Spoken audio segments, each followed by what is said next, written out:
under my umbrella. Ella.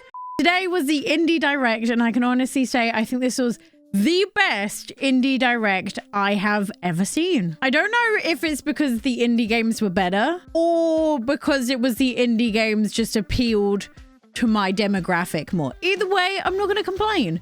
Also, brownie points to the observant ones out of all of you who noticed I'm not in my normal place. I'm house sitting for my parents, so don't judge the animals on the wall.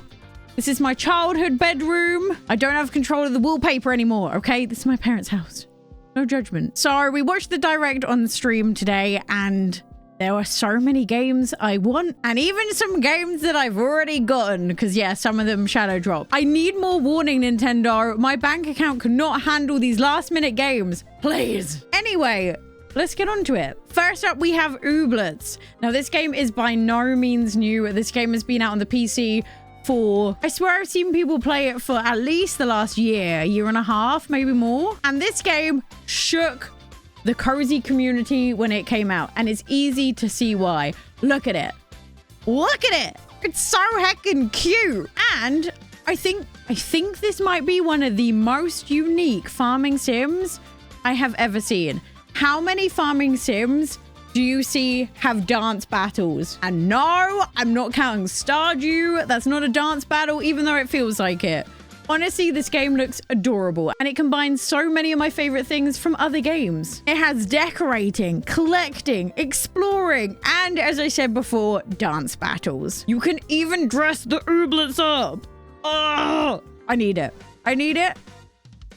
I need it. Summer 2022 cannot come quick enough. Although, not to get in this debate again like we did in the comments before, the UK is having its allotted 3 days of sunshine, okay? To me, this is summer. But I don't know. Apparently, according to the Discord, there's rumors that it's going to be soon. So I really hope that's right.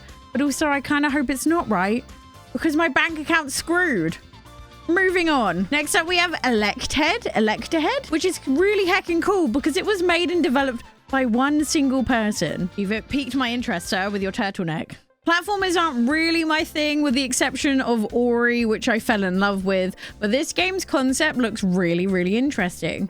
You solve puzzles by being a battery head. Yeah, you heard that. Your head is a battery. This leads to some really unique looking puzzles from the trailer, and I think this game's really price dependent as to whether I'm gonna pick it up. Then we have Soundful. This game is out right now, and I've already played it.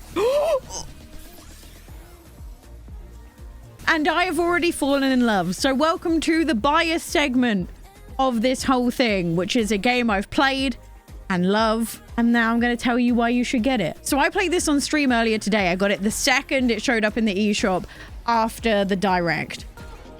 No, he, ha, hoo. We're dying again. We're dying again. This is how we die again. Someone give me help! And I had the absolute pleasure of having one of the developers in my chat. They were lovely. It really made my day. I fell in love with this game as soon as I played the first level. Not only is the animation style and the cutscenes absolutely beautiful, the whole game's premise and the way it plays is fantastic. This is a fast-paced, rhythm-based dungeon crawler, and it's as good as it looks. It's basically a standard dungeon crawler, only to maximize every single one of your moves and dashes, you need to do it in time to the beat. Which sounds easy, but when you have no rhythm like I do, it's not that easy. I mean, I played the bassoon for like 6 years, but apparently none of that counts. There's a ton of loot dropped every single level, and this means that you can create thousands of different combinations of loot and armor. Not only does this keep the game interesting, but also there are achievements that are so difficult. I'm never going to do them. It's fine. I've decided I'm never going to be able to 100% this game already. That's because some of them involve being on beat 100% of the time. Yeah, no. If you're looking for like a difficulty level or something to judge it against, this I found a lot easier and a lot quicker for me to get to grips with than Crypt of the Necromancer. I think it might be because the levels are quite short and you can just complete them and move on and feel like you've achieved something. Whereas Crypt of the Necromancer, I just died repeatedly. endlessly. Also, this game can be played on local and online co-op, which is really cool. And there are hundreds of songs that you will see in this. Honestly, I love this game. And it's 15% off on the eShop right now. I think for one day only though.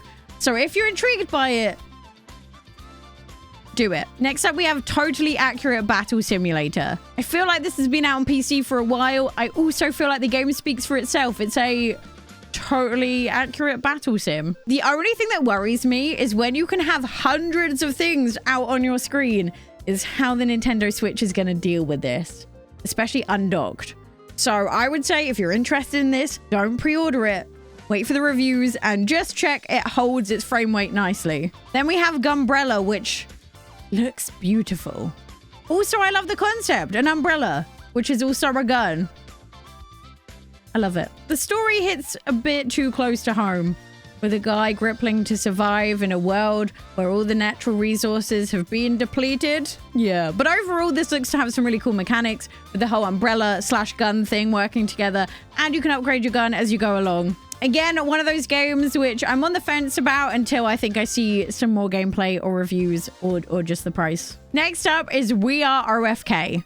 This game looks so unique. I am actually really excited to get it. They describe this game as being a music biopic game, and it looks as though it's almost certainly going to tug at your heartstrings. This is an episodic game with new episodes being released weekly, and once again, it is centered all around music. And I love the score so far. Everything about this game interests me, and if the story is half decent, it could be an incredible game. I'm also so happy that the whole thing is voice acted. If Nintendo aren't willing to do it themselves, I'm so happy indie games are stepping up to do this. Then we have Silt. And can you believe this game is hand-drawn? Like, honestly, insane. This whole game is in black and white as you explore the ocean depth, and you can possess different sea creatures to help solve the puzzles. As long as you're not afraid of the ocean, this might be a great pick. Then we have Mini Motorway. I don't know. It's dependent on the price. I know for a fact this is on Apple Arcade.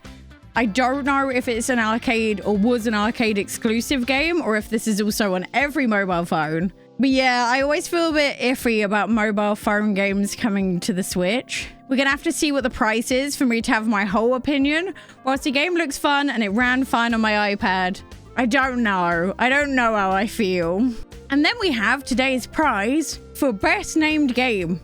And that is Cult of the Lamb. This is an action-adventure game with a randomly generated world. And your job is to gather resources to grow a loyal community and tackle dungeons and their overlords. Legally, I'm gonna have to get this game. I have no choice. And then we have a game which you wouldn't believe me if you didn't see it yourselves. We have a Crab Dark Souls game. Oh, sir, that's not a shell.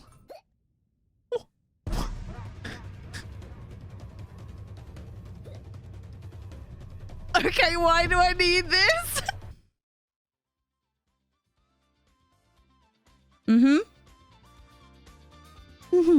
And it looks really good. This game is called Another Crab's Treasure, and it actually looks to have some really cool mechanics, like to do with going into your shell and your hooks, and also the game devs were the highlight of the entire direct. I can't. I love it. We must protect them at all costs. Those are all my top picks from today. Let me know in the comments down below which ones you'll be picking up. And if you want to see me play any of these games listed down below, here is a link to the channel in which I can't say out loud because I don't know if YouTube suppresses it, but you can find me there. And as always, thank you for watching today's video. Click the subscribe button if you haven't already. It really helps out. And we're this close to applying for YouTube partner. I can't wait. And I'll see you next time. Bye.